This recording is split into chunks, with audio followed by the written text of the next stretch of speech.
ಅಲ್ಲೊಂದು ನನಗೆ ಕಾನ್ಫಿಡೆನ್ಸ್ ಬಂದಿದ್ದು. ಓಕೆ, ಸಿನಿಮಾ ಇಂಡಸ್ಟ್ರಿಯಲ್ಲಿ ನಾನು ತುಂಬಾ ಹೆಸರು ತಂದ್ಕೊಡ್ತು. "ಏನೋ? ಏನೋ?" ಅಂತ. ಹ್ಮ್. ಅದೇ ಕ್ಯಾಮ್ರಾಗೆ "ಏನೋ? ಹ್ಮ್. ಏನೋ?" ಹಿಂಗ್ ಹ್ಮ್. ಹೇಳ್ಬೇಕಾಗುತ್ತೆ. ನಾನಂತೂ ಸಿನಿಮಾ ಹುಚ್ಚಿ ಜಾಸ್ತಿ. ಆಕ್ಟಿಂಗ್ ಅನ್ನೋದು ಆನ್ ಸ್ಪಾಟ್ ಬರೋದಲ್ಲ. ಅದು కూరగాయల అమ్మే అమ్మాయి కదా! హ్మ్. ಟೊಮೆಟೊలో, ఎర్రగడ్డలో ಅಂತ హ్మ్. ಮುನಕ್ಕಾಯಿలో ಆ ತರ హ్మ్. ಮಾರೋಂತ ಕ್ಯಾರೆಕ್ಟರ್. ಸ್ಲ್ಯಾಂಗ್ ಕೂಡ ಇಷ್ಟ ಆಗಿದೆ. ಕೋಲಾರ ಸ್ಲ್ಯಾಂಗು ಅವ್ರಿಗೆ హ్మ్. ಇಷ್ಟ హ్మ్. ಆಗಿನೇ ಅದೇ ಸ್ಲ್ಯಾಂಗಲ್ಲಿ ಸಿನಿಮಾ ಮಾಡಿದ್ದವ್ರು. హ్మ్. ಸೊ ಕೊನೆಗೆ హ్మ్. ಲಕ್ಕಿ ನಾನು హ్మ్. ಸೆಲೆಕ್ಟ್ ಆದೆ. సింతాకు చెట్టు కింద సుద్దు మన్నెత్తుకొని నా సొట్ట సెంపల మగుడే వస్తాడని చూస్తా ఉండా. ಇನ್ನ ಮೇನ್ ಸ್ಟ್ರೀಮ್ ಮೂವೀಸ್ ಅಂತಂದ್ರೆ ಪಾಲಾರ್, ಗುರು ಶಿಷ್ಯರು, ರಮೇಶ ಸುರೇಶ, ಆಮೇಲೆ 1920-21, ಹೆಬ್ಬುಲಿ ಕಟ್, ಆಮೇಲೆ ಶುಭಂ. ಒಳ್ಳೆ ಹೆಸರು, ಒಂದು ಒಳ್ಳೆ ಸ್ಟಾರ್ಟಪ್ ನನಗೆ, ಒಳ್ಳೆ ಡೆಬ್ಯೂ ನನಗೆ ಆ ಸಿನಿಮಾ ಯಾವತ್ತೂ హ్మ్. ಮರೆಯೋಕ್ಕಾಗಲ್ಲ. ಬಾಲ್ಯ ಆಯಿತು, ರಂಗಭೂಮಿ ಆಯಿತು, ಜನಪದ ಗೀತೆ, ಸಂಗೀತ ಅದೆಲ್ಲ ಆಯಿತು. ಸಿನಿಮಾ ಜರ್ನಿ ಬಗ್ಗೆ ಹೇಳೋದಾದ್ರೆ? 2016, 17 ಹ್ಮ್. ಎಕ್ಸಾಕ್ಟ್ಲಿ. ನೀನಸ ಮುಗಿಸಿ ತಿರುಗಾಟನೂ ಮಾಡಿ ಒಂದು ಗ್ಯಾಪಲ್ಲಿ ಸರ್ ಜೊತೆ ಕೆಲಸ ಮಾಡ್ತಿದ್ದೆ ಮಕ್ಕಳ ರಂಗಭೂಮಿಯಲ್ಲಿ. ಆವಾಗ ರಂಗಶಂಕರ ಕಡೆಯಿಂದ ಡೈರೆಕ್ಟ್ರ್ ವರ್ಕ್ಶಾಪ್ ಮಾಡ್ತಾ ಇದ್ದೀವಿ ಅಂಥೇಳಿ ಒಂದು ಕಾಲ್ ಆಗಿತ್ತು. ಆವಾಗ ರಾಮಯ್ಯ ಸರ್ ಅವರು ನೀವು ಹೋಗು ಡೈರೆಕ್ಟ್ರ್ ವರ್ಕ್ಶಾಪ್ಗೆ ಅಂತ ಕಳಿಸ್ಕೊಟ್ರು. ಅಲ್ಲಿ ಕರ್ನಾಟಕದಾದ್ಯಂತ 20 ಜನನ ಆಯ್ಕೆ ಮಾಡ್ಕೋತಾರೆ. 20 ಜನನ ಆಯ್ಕೆ ಮಾಡಿಕೊಂಡು ಅವರಿಗೆ 15 ದಿವಸ ಅಂದರೆ ನಮಗೆ ಎಲ್ಲರಿಗೂ ಸೇರಿ 15-20 ದಿವಸ ಟ್ರೈನಿಂಗ್ ಕೊಡ್ತಾರೆ. ಲೈಟಿಂಗ್ಸ್ ಆಗಿರ್ಬೋದು, ಕಾಸ್ಟ್ಯೂಮ್ಸ್ ಬಗ್ಗೆ ಆಗಿರ್ಬೋದು, ಸೆಟ್ಟು ಪ್ರಾಪರ್ಟಿ ಆಗಿರ್ಬೋದು, ಆ್ಯಕ್ಟಿಂಗ್ ಬಗ್ಗೆ ಎಲ್ಲ ಬೇರೆ ಬೇರೆ ದೇಶದಿಂದ ಇಂಟರ್ನ್ಯಾಷನಲ್ ಲೆವೆಲಲ್ಲೆಲ್ಲ ರಿಸೋರ್ಸ್ ಪರ್ಸನ್ಸ್ ಬಂದು ಅಲ್ಲಿ ಕೋಚ್ ಕೊಡ್ತಾರೆ. ಡೈರೆಕ್ಟ್ ಹೇಗೆ ಮಾಡೋದು, ಡೈರೆಕ್ಷನ್, ಟೋಟಲಿ ಡೈರೆಕ್ಷನ್ ಬಗ್ಗೆ. ಆವಾಗ ಅದಾದಮೇಲೆ ನಾನು ಒಂದು ನಾಟಕ ಡೈರೆಕ್ಟ್ ಮಾಡಿದೆ, ಒಂದು ಶಹರದ ಸುತ್ತ ಅಂತ, SF ಯೋಗಪ್ಪನವ್ರದ್ದು. ಆ ನಾಟಕ ಶಂಕರ್ನಾಗ್ ಫೆಸ್ಟಿವಲ್ಗೆ ಸೆಲೆಕ್ಟ್ ಆಯಿತು. ನಂದು ಕೂಡ ಒಂದು ನಾಟಕ. ಓವರಲ್ಲಿ 20 ಜನದಲ್ಲಿ 6 ಜನದ ಸೆಲೆಕ್ಟ್ ಮಾಡ್ಕೊಳ್ತಾರೆ. 6 ಜನದಲ್ಲಿ ನಾನೊಬ್ಬಳು ಹೆಣ್ಮಗಳು ಇದ್ದೆ. ನಾಟಕ ಸೆಲೆಕ್ಟ್ ಆಯಿತು. ಆ ನಾಟಕ ನೋಡಲಿಕ್ಕೆ ಅವತ್ತು ಭಾನುವಾರ ತುಂಬ ಜನ ಬಂದಿದ್ದರು ರಂಗಶಂಕರಕ್ಕೆ. ಜನ ಜಾಸ್ತಿ ಇದ್ದರು. ಆವಾಗ ಸಿನಿಮಾ ಮಂಡಿಯಲ್ಲಿ ಕೆಲಸ ಮಾಡಬೇಕಾಗಿದ್ದಂತಹ ಒಬ್ಬರು ಅಸೋಸಿಯೇಟ್ ಡೈರೆಕ್ಟ್ರು ಕೃಷ್ಣ ಪ್ರತಿಷಾ ಅಂತ, ಅವರು ಬಂದಿದ್ರು ಅನ್ಸುತ್ತೆ ಅಲ್ಲಿಗೆ. ಬಂದು ನಾಟಕ ನೋಡ್ಕೊಂಡು ಹೋಗಿದ್ದಾರೆ. ಆಮೇಲೆ ನಂಬರ್ ಏನು ಎಕ್ಸ್ಚೇಂಜ್ ಮಾಡ್ಕೊಂಡಿಲ್ಲ ಅವರು. ಆದಿಮಾಗ್ ಬಂದಿದ್ದಾರೆ, ಬೆಟ್ಟದ ಮೇಲೆ ಬಂದಿದ್ದಾರೆ. ಅಲ್ಲಿ ಹುಡ್ಕೊಂಡು ಬಂದು ನಂಬರೆಲ್ಲ ಎಕ್ಸ್ಚೇಂಜ್ ಮಾಡಿಕೊಂಡು ಆಮೇಲೆ ನಾವು ಕಾಲ್ ಮಾಡ್ತೀವಿ, ಒಂದು ಕ್ಯಾರೆಕ್ಟರ್ ಇದೆ ನೀವು ಮಾಡಬೇಕು ಅಂತ. ಆ್ಯಕ್ಚುಲಿ ನಾನು ಡೈರೆಕ್ಟ್ ಮಾಡಿದ್ದು ಮ್ಯೂಸಿಕ್ ಸೆಟ್ಟಲ್ಲಿದ್ದೆ ನಾನು ಪಿಟ್ಟಲ್ಲಿ, ಆ್ಯಕ್ಟ್ ಏನು ಮಾಡಿರಲಿಲ್ಲ. ಅಷ್ಟೊತ್ತಿಗೆ ಹುಚ್ಚೇರಿಯ ಹೆಸರಿನ ಪ್ರಸಂಗ ಅಂತ ಕಿರಣ್ ಅವರು ಒಂದು ಶಾರ್ಟ್ ಮೂವಿ ಮಾಡಿದರು, ಕಿರಣ್ ಡೈರೆಕ್ಟ್ ಮಾಡಿದರು. ಅದರಲ್ಲಿ ಆ್ಯಕ್ಟ್ ಮಾಡಿದ್ದೆ. ಆ ಶಾರ್ಟ್ ಮೂವಿ ನೋಡಿಬಿಟ್ಟು ಅವರು ನನಗೆ ಅಲ್ಲಿ ಬಂದಿದ್ದರು ಭೇಟಿ ಮಾಡಲಿಕ್ಕೆ. ಆವಾಗ ಕಾಂಟ್ಯಾಕ್ಟ್ ನಂಬರ್ ಎಕ್ಸ್ಚೇಂಜ್ ಆಗಿ ಹಾಗೆ ನಾನು ಸುಮ್ಮನೆ ಥಿಯೇಟ್ರಲ್ಲಿ ಕೆಲಸ ಮಾಡ್ತಿದ್ದೆ. ಸಡನ್ನಾಗಿ ಕಾಲ್ ಬಂತು, ಇದು ಬಂದುಬಿಟ್ಟು ನಿಮ್ಮದೇ ಕೋಲಾರ ಜಿಲ್ಲೆಯಲ್ಲಿ ಶ್ರೀನಿವಾಸಪುರ ತಾಲೂಕು ಹತ್ರ ಶೂಟಿಂಗ್ ಇರೋದು, ನೀವು ಈ ಕ್ಯಾರೆಕ್ಟರ್ ಮಾಡಬೇಕು ಅಂತ ಹೇಳಿಬಿಟ್ಟು. ಆ ಮಂಗ ಅನ್ನೋ ಕ್ಯಾರೆಕ್ಟ್ರು, ತೆಲುಗುನಲ್ಲಿ ಮಂಗಮ್ಮ, ಶಾರ್ಟಾಗಿ ಮಂಗ ಅಂತ ಕರೀತಾರೆ. ಕ್ಯಾರೆಕ್ಟ್ರು ರಗಡ್ ಕ್ಯಾರೆಕ್ಟ್ರು ಇದೆ ಅಂತ ಹೇಳಿದ್ರು. ಸೊ ಅದನ್ನು ನಾನು ಮಾಡಿದೆ. ತುಂಬ ಹೆಸರು ತಂದು ಕೊಡ್ತು. ಇಡೀ ಟೀಮು ಕಂಪ್ಲೀಟಾಗಿ, ಒಂದು ಪ್ರೊಡಕ್ಷನ್ ಹೌಸು ಕಂಪ್ಲೀಟಾಗಿ ತುಂಬ ಚೆನ್ನಾಗಿ ನೋಡಿಕೊಂಡ್ರು, ತುಂಬ ಎನ್ಕರೇಜ್ ಮಾಡಿದ್ರು. ಮತ್ತು ಆ ಸಮಯಕ್ಕೆ ಆ್ಯಕ್ಟ್ ಮಾಡಬೇಕಾಗಿರೋವಂಥ ಸಮಯಕ್ಕೆ ಹೆಂಗಿರಬೇಕು, ಎಷ್ಟು ಅವರು ನೀಟಾಗಿ ನಮ್ಮನ್ನು ನೋಡ್ಕೋಬೇಕು ಅಷ್ಟೆಲ್ಲ ಅಚ್ಚುಕಟ್ಟಾಗಿ ನೋಡಿಕೊಂಡ್ರು ನಮಗೆ. ನಮ್ಮ ತಾಯಿ ಕೂಡ ಕರ್ಕೊಂಡು ಹೋಗಿದ್ದೆ ಆ ಶೂಟಿಗೆ ನಾನು. ಹೋಟೆಲ್ ಬುಕ್ ಮಾಡಿದ್ರು ನಮ್ಮ ತಾಯಿ, ನಾವು ಮತ್ತು ಬೇರೆ ಬೇರೆ ಆರ್ಟಿಸ್ಟ್ ಎಲ್ಲ ಒಟ್ಟೊಟ್ಟಿಗೆ ಇದ್ವಿ. ಸಿಕ್ಕಾಪಟ್ಟೆ ಚೆನ್ನಾಗಿ ಎಂಜಾಯ್ ಮಾಡಿದ್ವಿ. ಡೈರೆಕ್ಟರ್ ಸರ್ ಎಲ್ಲ ತುಂಬ ಫ್ರೆಂಡ್ಲಿ ಆಗಿದ್ದರು. ಪ್ರವೀಣ್ ಕಂದ್ರೇಗುಲ ಅಂತ, ಎಲ್ಲ ಅಷ್ಟೇ, ಕೃಷ್ಣ ಪ್ರತ್ಯೂಷ, ವಸಂತ್ ಮಾರಿಗಂಟಿ ಸರು, ಮತ್ತು ತುಂಬ ಜನ ಎಲ್ಲ ನಮ್ಮ ಕೋ ಆರ್ಟಿಸ್ಟ್ಗಳು ಎಲ್ಲನೂ ತುಂಬ ಚೆನ್ನಾಗಿ ನಡೆಸ್ಕೊಂಡ್ರು. ತುಂಬ ಖುಷಿ ಆಯಿತು. ಅಲ್ಲೊಂದು ನನಗೆ ಕಾನ್ಫಿಡೆನ್ಸ್ ಬಂದಿದ್ದು, ಓಕೆ ಸಿನಿಮಾ ಇಂಡಸ್ಟ್ರಿಯಲ್ಲಿ ನಾನು ಚೆನ್ನಾಗಿ ಮುಂದುವರಿಬೋದು ಅಂದರೆ ಹಿಂಗಿರುತ್ತೆ ಅಂತ. ಅಂದರೆ ಅಷ್ಟು ಮಟ್ಟಿಗೆ ಕಂಫರ್ಟಬಲ್ ಆಗಿತ್ತು ಆ ಟೀಮ್ ನನಗೆ. ಅಂದರೆ ಈಗ ರಂಗಭೂಮಿ ಅಲ್ಲಿಗೂ ಇಲ್ಲಿಗೂ ವ್ಯತ್ಯಾಸ ನಿಮ್ಗೆ ಏನು ಅನ್ನಿಸ್ತು, ಸಿನಿಮಾಗೂ ರಂಗಭೂಮಿಯಲ್ಲೂ ಅಭಿನಯ ಮಾಡೋದಕ್ಕೆ? ರಂಗಭೂಮಿಯಲ್ಲಿ ನಾವು ಒಂದು ಸ್ಟೇಜ್ ಮೇಲೆ ನಿಂತ್ಕೊಂಡ್ರೆ ಇಷ್ಟು ಡಿಸ್ಟೆನ್ಸ್ ಅಂತ ಇರುತ್ತೆ ಆಡಿಯನ್ಸ್ಗೂ ಮತ್ತು ನಮಗೆ. ಎಷ್ಟೋ ಒಂದು 10 ಅಡಿ ಅಥವಾ 15 ಅಡಿ 20 ಅಡಿ ಅಷ್ಟು ಡಿಸ್ಟೆನ್ಸ್ ಇರುತ್ತೆ. ನಮ್ಮ ಧ್ವನಿ 20 ಅಡಿಯಿಂದ ಮತ್ತೆ ಇನ್ನೊಂದಷ್ಟು 20 ಅಡಿ ತನಕ ಆಡಿಯನ್ಸ್ ಕೂತಿರ್ತಾರೆ ಅಂದ್ಕೊಳ್ಳಿ. ಒಂದು 15 ರಾ 20 ರಾನಲ್ಲಿ ಕೂತಿರ್ತಾರೆ ಸ್ಟೆಪ್ ಬೈ ಸ್ಟೆಪ್ ವೈಸ್. ಅವ್ರು ಕೊನೆಯವ್ರಿಗೆ ಕೇಳಿಸೋಷ್ಟು ಕೂಡ ಧ್ವನಿ ಇರಬೇಕು. ಅವಾಗ ನಾವೇನು ಹೆಂಗೆ ಹೇಳಬೇಕಾಗತ್ತೆ, ಏನೋ ಅಂತ ಹೇಳಬೇಕಾಗತ್ತೆ. ಡೈಲಾಗ್ಸ್ ಅದೇ ಒಂದು ಫ್ರೇಮ್ ನಮ್ಮ ಒಂದು ಇಷ್ಟು ಡಿಸ್ಟೆನ್ಸ್ ಇರುತ್ತೆ.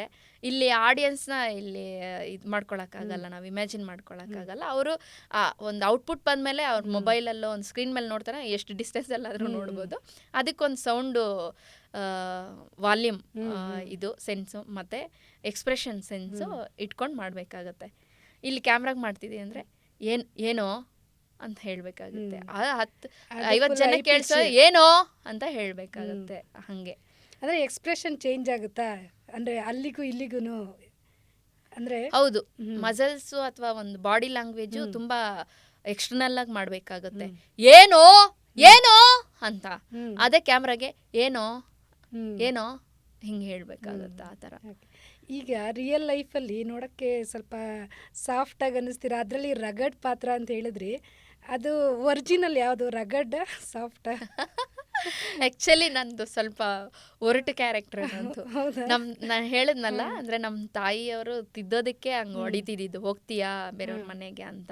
ಅದು ತುಂಬ ಸತ್ಯ ಆಗಿತ್ತು ಆಗಿನ ಕಾಲದಲ್ಲಿ. ಅಂದರೆ ನಾನು ಸಣ್ಣವಳಿದ್ದಾಗ ಅಕ್ಕಪಕ್ಕ ಮನೆಯವ್ರ ಬಾಯಿಗೆ ಬೀಳ್ಬಾರ್ದು ಅಂತ ಹೇಳ್ತಾರಲ್ಲ, ಆ ಕಾರಣಕ್ಕೆ ಸರಿಯಾಗಿ ಹೊಡಿತಿದ್ರು. ನಾನಂತೂ ಸಿನಿಮಾ ಹುಚ್ಚಿ ಜಾಸ್ತಿ, ಸಿಕ್ಕಾಪಟ್ಟೆ. ಈಗ ಸ್ಕೂಲಿಂದ 4:45 ಗಂಟೆಗೆ ಬಂದರೆ ನಮ್ಮಮ್ಮ ಬರ್ತಿದ್ದಿದ್ದು ಕೆಲಸ ಮುಗಿಸ್ಕೊಂಡು 6-7 ಗಂಟೆ ಆಗ್ತಿತ್ತು. 5 ಗಂಟೆಗೆ ಬಂದವಳು ನಮ್ಮಮ್ಮ ಇನ್ನೇನು ಅರ್ಧ ಗಂಟೆ 20 ನಿಮಿಷ ಮುಂಚೆ ಬರ್ತಾಳೆ ಅನ್ನುವಾಗ ಅವಾಗ ಓಡೋಡಿ ಹೋಗೋದು, ನೀರು ತುಂಬಿಸ್ಕೊಂಡು ಬಂದು ಇಟ್ಬಿಡೋದು, ಪಾತ್ರೆ ತೊಳೆದ್ಬಿಡೋದು, ಚಲಾಬಿಲಿ ಆ ಥರ ಮಾಡ್ತಿದ್ದಿದ್ದು. ಅದಕ್ಕೆ ಹೊಡಿಯೋಳು. ಅದಕ್ಕೆ ಹೊಡಿತಿದ್ದಕ್ಕೆ ದಿನ ಹೊಡಿಯೋ ಬದಲು ನಾನು ಒಂದೇ ಸಲ ಬಾವಿಯಲ್ಲಿ ಹಾಕ್ಬಿಡ್ರಿ ಅಂತೆಲ್ಲ ಆನ್ಸರ್ ಮಾಡ್ತಿದ್ದೆ. ಅಂದರೆ ಏನು ಇಟ್ಕೊಳ್ತಿರ್ಲಿಲ್ಲ, ಅವಾಗ ಬಂದಿದ್ದು ಮನಸ್ಸಿಗೆ ಏನು ಬರ್ತಿತ್ತು ಅದನ್ನ ಹಂಗೆ ಹೇಳ್ಬಿಡ್ತಿದ್ದೆ. ಆ ಸಿನಿಮಾ ಬಂಡಿ ಫಿಲಮ್ಗೆ ಕ್ಯಾರೆಕ್ಟರ್ ಸೂಟ್ ಆಗಿದೆ. ಒಂದ್ಸಲ ಸ್ಕೂಲ್ ಬ್ಯಾಗಲ್ಲಿ ಎಷ್ಟು ಹಿಡಿಯುತ್ತೆ ಬಟ್ಟೆ, ಒಂದು 3 ಅಥವಾ 2 ಜೊತೆ ಅಷ್ಟೇ, ಮಾಮೂಲಿ ಚಿಕ್ಕ ಬ್ಯಾಗು ಇಟ್ಕೊಂಡು ಊರ್ ಬಿಟ್ಟು ಹೋಗ್ತಾ ಇದ್ದೀನಿ, ಎಲ್ಲಾನ ಹೋಗ್ಬಿಡೋಣ ಅಂತ. ಆವಾಗ ಹಿಂದೆನೆ ಬಂದು ರಪ್ಪಂತ ಕೊಟ್ಲು ಬೆನ್ನಿಗೆ. ಯಾಕೆ ಕೂಲಿನಲ್ಲಿ ಕೂಲಿನಲ್ಲಿ ಮಾಡಿ ಸಾಕಿರೋದು ಇದಕ್ಕೇನಾ, ನಡಿ ಮನೆಗೆ ಅಂತ ಹೇಳ್ಬಿಟ್ಟು ಮನೆ ಕರ್ಕೊಂಡು ಬಂದು, ಮತ್ತೆ ತಿನ್ನುವಾಗ್ಲೂ ಹಠನೇ ನಂದು. ಆ ಥರ ಇತ್ತು ನಂದು. ಒಂದು ಸ್ವಲ್ಪ ತಿಂತಾನೆ ಇರಲಿಲ್ಲ, ಮತ್ತು ಹೊಡೆದ್ರೇನೆ ತಿಂತಾ ಇದ್ದಿದ್ದು, ಹೊಡಿತಾಳೆ ಅನ್ನೋ ಕಾರಣಕ್ಕೆ ತಿಂತಾ ಇದ್ದಿದ್ದು, ತಿಂತಾನೆ ಇರಲಿಲ್ಲ. ಆ ಥರ ಹೊರಟು. ಮತ್ತು ನಾವು ನೋಡಿದ್ದು ಕ್ಯಾರೆಕ್ಟರ್ಗಳು ಕೂಡ ಒಂದಷ್ಟು, ಇವಾಗ ಯಾವುದೋ ಒಂದು ಅಜ್ಜಿ ಇರ್ತಾಳೆ, ರಸ್ತೆ ಮೇಲೆ ತರಕಾರಿ ಮಾರ್ತಿರ್ತಾಳೆ, ಆಮೇಲೆ ಎಲ್ಚೆ ಹಣ್ಣು, ನೆಲ್ಲಿಕಾಯಿ, ನಾವು ಸ್ಕೂಲ್ ಡೇಸಲ್ಲಿದ್ದಾಗ, ಆಮೇಲೆ ಏನೇನೋ ಹಣ್ಣುಗಳೆಲ್ಲ ಮಾರ್ತೀವಿ, ಇದು ನೇರಳೆ ಹಣ್ಣು ಇವೆಲ್ಲ. ಆವಾಗ ಹೆಂಗೆ ಅವರು ರಿಯಾಕ್ಟ್ ಮಾಡ್ತಾರೆ, ಆ ಒಂದು ಸಣ್ಣ ಇಮ್ಯಾಜಿನೇಷನ್ಸು, ಸಣ್ಣ ಘಟನೆಗಳೆಲ್ಲ ನಮ್ಮಲ್ಲಿ ಉಳಿದ್ಬಿಟ್ಟಿರುತ್ತೆ. ಆ್ಯಕ್ಟಿಂಗ್ ಅನ್ನೋದು ಆನ್ ಸ್ಪಾಟ್ ಬರೋದಲ್ಲ, ಅದು ಎಷ್ಟೋ ಅನುಭವಗಳು, ಯಾವುದಾವುದೋ ಘಟನೆಗಳು ಅವ್ರ ಮನಸ್ಸಲ್ಲಿ ಹೋಗಿ ಅದು ಅನುಕರಣೆ ಮುಖಾಂತರನೋ ಅಥವಾ ನಡೆದ ಘಟನೆಯಿಂದನೋ ಆಗಿ ಬರೋ ಅಂಥದ್ದು ಎಮೋಷನ್ಸ್ ಆಗಿರ್ಬೋದು ಅಥವಾ ಒಂದು ಎಕ್ಸ್ಪ್ರೆಷನ್ಸ್ ಆಗಿರ್ಬೋದು, ಆ ಥರ ಏನೋ ಒಂದು ಕ್ಯೂಟ್ ಮೂಮೆಂಟ್ಸ್ ಆಗಿರ್ಬೋದು, ಎಲ್ಲ ಅವುಗಳ ಕ್ರೋಢೀಕರಣ ಅವು. ಸೊ ಅದನ್ನೆಲ್ಲ ಮಾಡಿಕೊಂಡು ನಾನು ಕೂರ್ಗಾಯಿಲ್ಲ ಅಮ್ಮಾಯಿ ಕದ ಟೊಮೆಟೊಲೋ ಎರ್ಗಡ್ಲೋ ಅಂತ ಮುನ್ಕಾಯಿಲ್ಲ ಆ ಥರ ಮಾರೋ ಅಂಥ ಕ್ಯಾರೆಕ್ಟ್ರು. ಸೊ ಅವ್ರಿಗೆ ಅದು ಇಷ್ಟ ಆಗಿದೆ. ಆಮೇಲೆ ಆ ಸ್ಲ್ಯಾಂಗ್ ಕೂಡ ಇಷ್ಟ ಆಗಿದೆ, ಕೋಲಾರ ಸ್ಲ್ಯಾಂಗು ಅವ್ರಿಗೆ ಇಷ್ಟ ಆಗಿನೇ ಅದೇ ಸ್ಲ್ಯಾಂಗಲ್ಲಿ ಸಿನಿಮಾ ಮಾಡಿದ್ದವರು ಪ್ರವೀಣ್ ಕಂದ್ರೇಗುಲ ಅವರು. ಹಾಗಾಗಿ ಆ ಕ್ಯಾರೆಕ್ಟರ್ ಸಿಕ್ತು. ಆ ಕ್ಯಾರೆಕ್ಟರ್ಗೆ 200 ಜನನ ಆಡಿಷನ್ ಮಾಡಿದ್ರಂತೆ ಅವರು. ಸೊ ಕೊನೆಗೆ ಲಕ್ಕಿ ನಾನು ಸೆಲೆಕ್ಟ್ ಆದೆ. ತುಂಬ ಥ್ಯಾಂಕ್ಸ್ ಸಿನಿಮಾ ಬಂಡಿ ಟೀಮ್ಗೆ. ಅದೇ ಸಾಂಗ್, ಇದು ಫಿಲಮ್ಗೆ ಸಾಂಗ್ ನೀವೇ ಹಾಡಿದ್ದೀರಾ? ಒಂದು ಹಾಡು ಹಾಡಿದ್ದೀನಿ ಅದರಲ್ಲಿ. సింతాకు సెట్టు కింద సుద్దు మన్నెత్తుకోని నా సొట్ట సెంపల మగుడే వస్తాడని చూస్తా ఉండా, సుట్టాని బుగ్గన పెట్టి కునుకులేక కూసొని ఉండారు అయ్యారే భావా ಅಂತ. ಚೆನ್ನಾಗಿದೆ. ಅಂದರೆ ಸಾಂಗ್ ಆಡೋದಕ್ಕೆ ನೀವು ಸಿಂಗರ್, ಅದಕ್ಕೆ ಆ್ಯಕ್ಟರು ನೀವೇನೆ. ಬಿಗ್ ಸ್ಕ್ರೀನಲ್ಲಿ ನಿಮ್ಮನ್ನು ನೀವು ನೋಡಿ ಆ ಕ್ಷಣ ಹೆಂಗಿತ್ತು? ಆಕ್ಚುಲಿ ಇದು ಕೊರೋನಾ ಟೈಮಲ್ಲಿ ಆಗಿದ್ದು cinema okay. After corona. Covid. ಹಾಂ. ಇದು ಥಿಯೇಟ್ರಲ್ಲಿ ರಿಲೀಸ್ ಮಾಡಬೇಕು ಅಂತ ಭಾಳ ಆಸೆ ಇಟ್ಕೊಂಡಿದ್ರು ನಮ್ಮ ಡೈರೆಕ್ಟ್ರು. ಆಮೇಲೆ ನಮ್ಮ ಕೋಲಾರ ಭಾಗದಲ್ಲೆಲ್ಲನೂ ರಿಲೀಸ್ ಆಗುತ್ತೆ ಥಿಯೇಟ್ರ್ಗಳಲ್ಲೆಲ್ಲ. ಆವಾಗ ನನ್ನ ಕ್ಲಾಸ್ಮೇಟ್ಸು, ನನ್ನ D.Ed classmates, degree classmates, lecturers, ನಮ್ಮ ರಿಲೇಷನ್ಸ್ ಎಲ್ಲ ನೋಡ್ತಾರೆ ಅಂತ ಭಾಳ ಆಸೆ ಇಟ್ಕೊಂಡಿದ್ವಿ. ಆಮೇಲೆ ಏನಾಯ್ತು, ಅದು OTTಯಲ್ಲಿ ರಿಲೀಸ್ ಆಯಿತು. ಓಕೆ.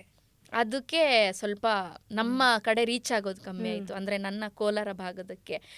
ಅದರ್ವೈಸು ಫಿಲಮ್ ಇಂಡಸ್ಟ್ರಿಯಲ್ಲಿ ಸ್ವಲ್ಪ ಸೆನ್ಸಿಬಲ್ ಆಗಿರೋರಿಗೆಲ್ಲ ತುಂಬ ಚೆನ್ನಾಗಿ ರೀಚ್ ಆಗಿದೆ ಅದು. ಶರಣ್ ಸರ್ ನನ್ನ ಕಾಲ್ ಮಾಡಿದರು, ಅಧ್ಯಕ್ಷ ಸಿನಿಮಾ ಹೀರೋ, ನಮ್ಮ ಗುರು ಶಿಷ್ಯರ cinema hero sir. Mandya Ramesh sir call ಮಾಡಿದರು, ಅಚ್ಯುತ್ ಸರ್ ಕಾಲ್ ಮಾಡಿ ನನಗೆ ಅಪ್ರಿಷಿಯೇಟ್ ಮಾಡಿದ್ರು. ಒಂದಷ್ಟು ಜನ ಎಲ್ಲ ಆರ್ಟಿಸ್ಟ್ ಎಲ್ಲ ಚೆನ್ನಾಗಿ ಮಾಡಿದೆಯಾ ಕ್ಯಾರೆಕ್ಟ್ರು, ಕಂಗ್ರ್ಯಾಚುಲೇಷನ್ಸ್ ಅಂತ ಹೇಳಿ ಅಪ್ರಿಷಿಯೇಟ್ ಮಾಡಿದ್ರು. ಒಳ್ಳೆ ಹೆಸರು, ಒಂದು ಒಳ್ಳೆ ಸ್ಟಾರ್ಟಪ್, ನನಗೆ ಒಳ್ಳೆ ಡೆಬ್ಯೂ ನನಗೆ ಆ ಸಿನಿಮಾ, ಯಾವತ್ತೂ ಮರೆಯೋಕ್ಕಾಗಲ್ಲ. ಈಗ ಗಾಯಕಿ ಅಥವಾ ನಟಿ ಅಂತ ಬಂದರೆ ಯಾವ ಕ್ಷೇತ್ರ ಜಾಸ್ತಿ ಇಷ್ಟ? ಚೂಸ್ ಮಾಡೋದು ಯಾವುದು? ಇದು ಬಹಳ ಕಷ್ಟ. ಆಮೇಲೆ ನನ್ನ ವಿಚಾರದಲ್ಲಿ ತುಂಬ ಕ್ಲಿಯರ್ ಇದು.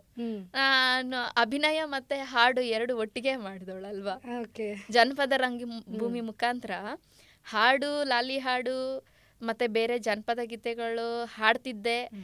8ನೇ ಕ್ಲಾಸ್ಗೆ ನಾನು ಅಭಿನಯ ಮತ್ತು ಇದು ಹಾಡುಗಾರಿಕೆಯಲ್ಲಿ ಬಂದದ್ರಿಂದ ಎರಡೂ ಸಮಾನವಾಗಿ ನೋಡ್ತೀನಿ. ತುಸು ಹೆಚ್ಚು ಹೃದಯಕ್ಕೆ ಹತ್ತಿರವಾಗಿರೋದು, ಸ್ವಲ್ಪ ಸಂತೃಪ್ತಿ ಕೊಡೋದು ಅಂತಂದರೆ ಹಾಡು ಅಂತ ಹೇಳ್ಬೋದು. ಸ್ಟಾರ್ ನಟರ ಜೊತೆ ಏನಾದರೂ ಅಭಿನಯ ಮಾಡೋದಕ್ಕೆ ಅವಕಾಶಗಳು ಸಿಕ್ಕಿದ್ರೆ ಖಂಡಿತ ನೀವಾಗಿದ್ರೆ ಖಂಡಿತ ಅಭಿನಯ ಕಡೆ ಹೋಗ್ತೀರಾ? ಖಂಡಿತ ಮಾಡ್ತೀನಿ. ಸಂಗೀತ ನಿರ್ದೇಶಕರು ಯಾರಾದರೂ ನಿಮ್ಗೆ ಏನಾದರೂ ಆಫರ್ಗಳು ಕೊಟ್ಟರೆ ಅದಕ್ಕೂ ಕೂಡ ಸಹಿ ನೀವು ಖಂಡಿತ ಹಾಡೋದು? ಖಂಡಿತ. ಸಿನಿಮಾದಲ್ಲಿ ಸಂಗೀತ ಅಂತ ನಿಮ್ಗೆ ಅವಕಾಶ ಕೊಟ್ಟಾಗ ಬರೀ ಜನಪದ ಗೀತೆಯ ಶೈಲಿಗಳನ್ನೇ ಆಡೋಕ್ಕೆ ಇಷ್ಟಪಡ್ತೀರಾ ಅಥವಾ ಎಲ್ಲ ಥರ ಸಾಂಗ್ಗಳು ಆಡೋಕ್ಕೆ ಇಷ್ಟಪಡ್ತೀರಾ?